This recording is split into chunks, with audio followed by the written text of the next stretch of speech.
Okay, so our network is a global network. It is called URGENCI, International Community-Supported Agriculture Network.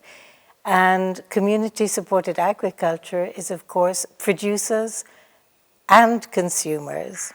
So the key issue, of course, for the producers is that they have a decent life because there is a contractualized agreement between the producers and the consumers, and there are shared risks and benefits.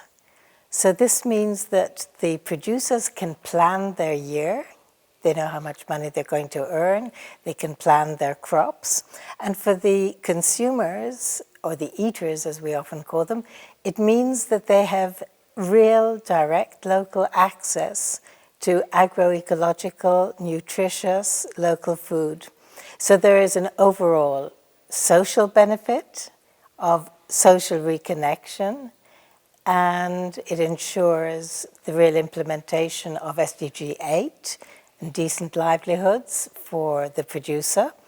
And for the consumers, it works on the aspects of nutrition, which is health, in the SDGs, because we know that we can trust our producers. I think the decade of family farming is extremely important because at global level, we are facing challenges that we have never had to face before. We are facing biodiversity collapse. We are facing climate change, and those two are linked.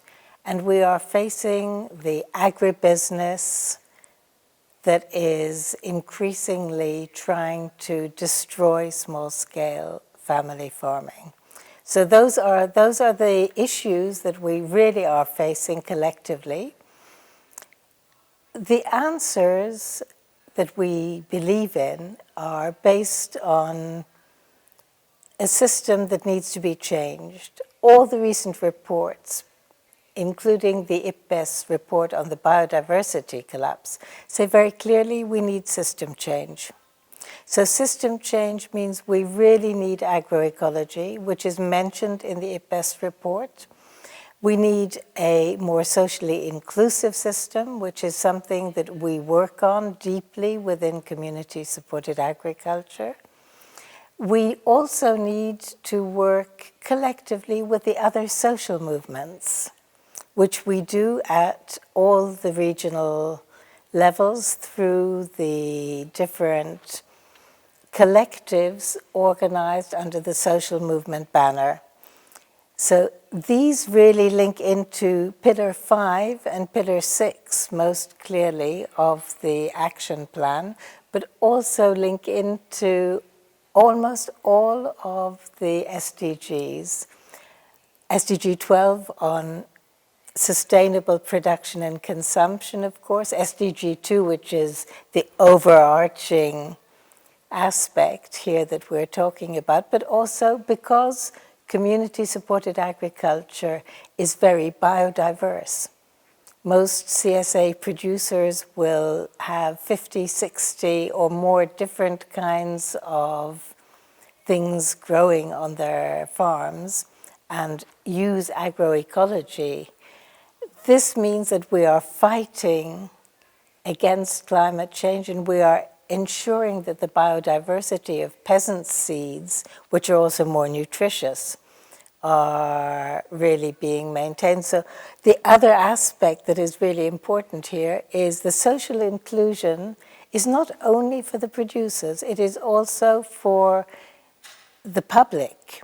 We are working together collectively through other channels and using the existing instruments like connecting smallholders to markets, working on local public procurement as well in school feeding programs, and ensuring the social inclusion happens through a number of different mechanisms in our network to include low-income people as well as those who maybe have a little bit more finance, because it must be a socially inclusive system, and we work also with local authorities in many cases.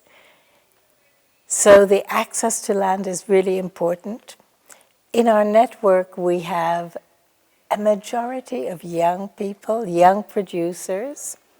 We have many women producers, so we also work on youth and women's issues very deeply but quite naturally in that way.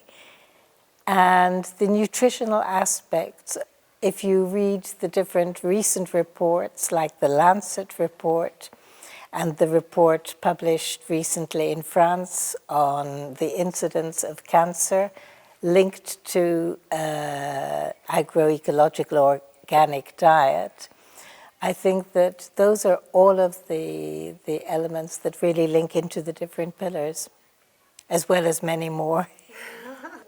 I think that communication is essential because the press tends to report only on negative things. I think we also need to speak about our success stories, about how agroecology and one of the 10 elements of agroecology, which is solidarity economy, can achieve much more social inclusion, can achieve much deeper, decent livelihoods for the producers and accessible food for the consumers that is really healthy and nutritious.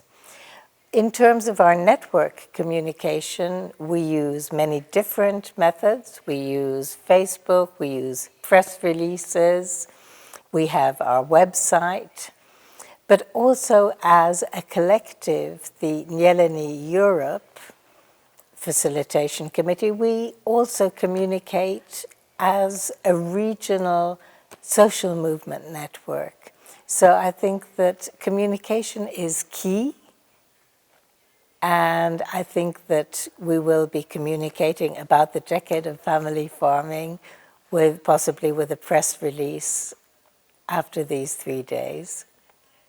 I think one of the key challenges is how to implement existing policy instruments.